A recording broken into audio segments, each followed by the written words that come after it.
Hello guys, welcome back. This is Sakshi. तो आज हम बात करने वाले हैं एक नेटफ्लिक्स पर release horror thriller film killer book club के बारे में। चलिए दोस्तों, जानते हैं कि इस मूवी में क्या होता है। बिना किसी देरी के चलते हैं वीडियो की तरफ। तो मूवी की शुरुआत में हम एक रूम को देखते हैं जहाँ पे चारों तरफ बुक्स के पन्ने बिखरे हुए होते हैं। एक एलिशिया नाम की लड़की कमरे में तेल डाल रही होती है। वहाँ एक और लेडी थी जो कि रो रो कर उसे ऐसा ना करने के लिए कह रही थी और एलिशिया उसे वहाँ पर एक बुक फेंक कर जला देती है। पूरा का पूरा रूम जलने लगता है। इस रूम में एक कंप्यूटर था जिसमें एक मैसेज लिखा था कि वो अब मरने वाली है। She will be the one to die. अब हमें कहानी दिखाई जाती है 6 साल बाद की। अब हमें यहाँ पे कुछ न्यू कैरेक्टर्स दिखाए जाते हैं जिनमें एंजेला, सारा, मैंडो, राय, कोल्डो, ईवा, वर्जीनिया और सेबास, ये सभी लोग अपने एक बुक क्लब की मीटिंग में आते हैं और ये इनकी 7वीं मीटिंग थी। यहाँ पर ये लोग नॉवेल्स पढ़ते थे और इस पर डिस्कशन करते थे। आज की इनकी बुक थी killer council bye Mirinda Dunker. अब ये लोग डिस्कशन करते हैं कि ये बुक कितनी ज्यादा हॉरर है और इसका प्लॉट कितना अच्छा है। तभी सेबास और नैंडो में थोड़ी बहसबाजी हो जाती है और नैंडो वहाँ से चला जाता है। एंजेला उससे बात करने जाती है और नैंडो से बताता है कि सेबास उसे बिल्कुल पसंद नहीं है और वो उसे भी उससे दोस्ती तोड़ने को कहता है और एंजेला तो उसकी बात नहीं मानती। फिर इसके बाद सेबास और एंजेला बातें कर रहे थे और एंजेला उसे बताती है कि उसने 6 साल से कोई भी बुक नहीं लिखी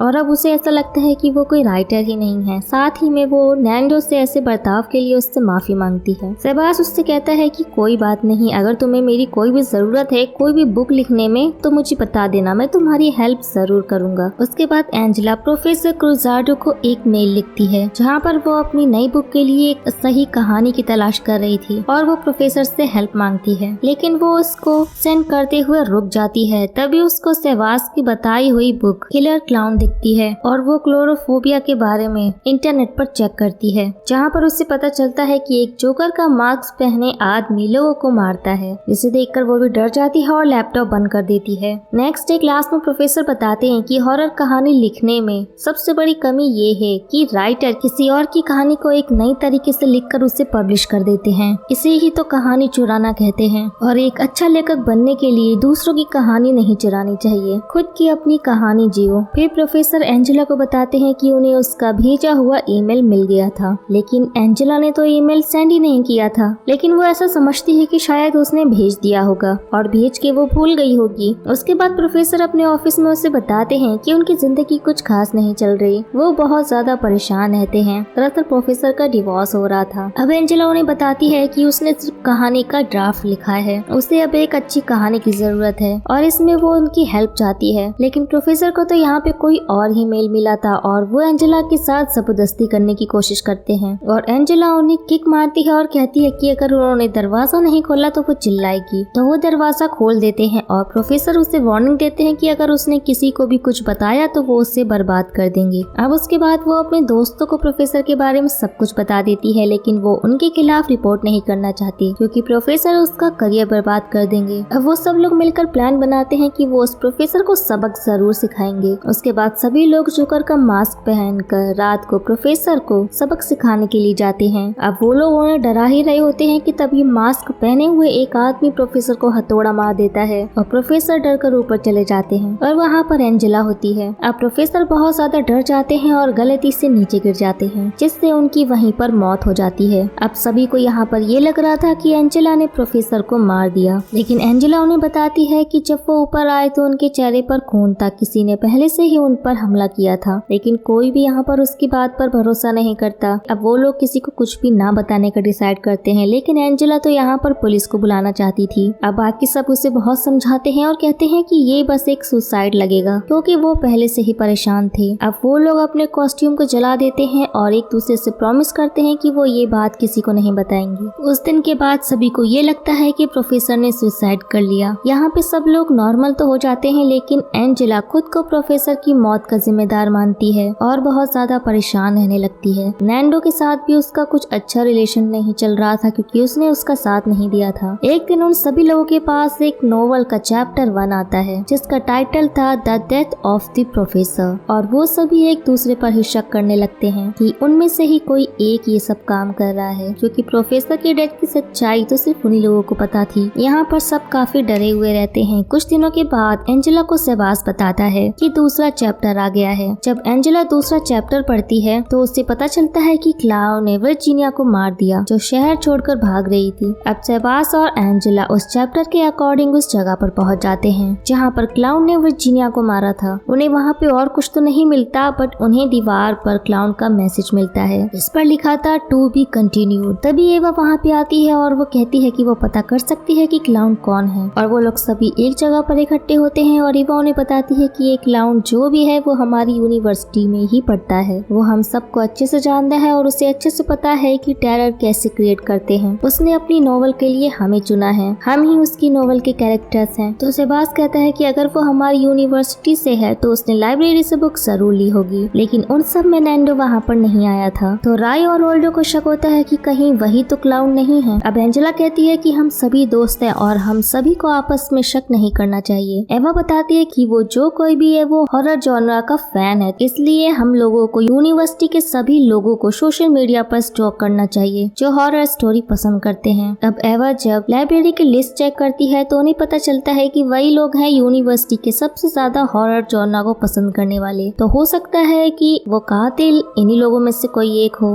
अब एंजेला कॉफी लेने जाती है तो उससे क्लाउन का मैसेज मिलता है जो उसे देख रहा होता है। अब एंजेला डर कर वहाँ से भागती है, तभी उससे नैंडो मिल जाता है। अब नैंडो को उनके प्लान के बारे में कुछ भी नहीं पता था, बट फिर भी वो वहाँ पर था तो सभी लोग उस पर शक करने लगते हैं और वो उसे वहाँ से जाने को कह देते हैं। उसके बाद सेबास एंजेला को बताता है कि उसने भी अपनी नॉवेल 6 साल पहले इसी साइट पर अपलोड की थी। अब राय, ओल्ड और सारा नैंडो के क्लब में जाते हैं, लेकिन नैंडो और राय में थोड़ी बहसबाजी हो जाती है। बट जब राय बाहर जाता है तभी वहाँ पर क्लाउन आ जाता है। अब राय क्लाउन को पकड़ लेता है और उसका मास्क हटाता है और कहता है कि तू यहाँ पर क्या कर रहा है, और तभी क्लाउन राय को मार देता है। इससे यहाँ पर ये तो साफ हो गया था कि राय क्लाउन को जानता था, मतलब वो तो उन्हीं में से कोई एक ही है। अब एंजेला के पास क्लाउन तीसरा चैप्टर भेज देता है जिससे पता चल जाता है कि क्लाउन ने राय को मार दिया है। अब वो सभी लोग आपस में मिलते हैं जहाँ पर सारा एवा पर इल्जाम लगाती है कि वही क्लाउन है। अब जब वो राय को ढूंढ रहे होते हैं तो उन्हें फिर से वही लिखा मिलता है टू बी कंटिन्यूड। फिर सेबास एंजेला को बताता है कि मैंने क्लाउन के सारे सोशल मीडिया को चेक किया और मुझे ये एक फॉलोअर मिला एलिशिया, और ये भी उससे 6 साल पहले कनेक्टेड थी। और तब एंजेला बताती है कि उसने जो नॉवेल लिखी है वो इसी लड़की को सेंटर में लेकर लिखी है। इसकी मॉम लिटरेचर के लिए पागल थी, वो एलिशिया को पढ़ने के लिए कहती थी और जब एलिशिया नहीं करती थी तो उसकी मॉम उसे मारती थी। उसकी कहानी बहुत ही ज्यादा अच्छी थी।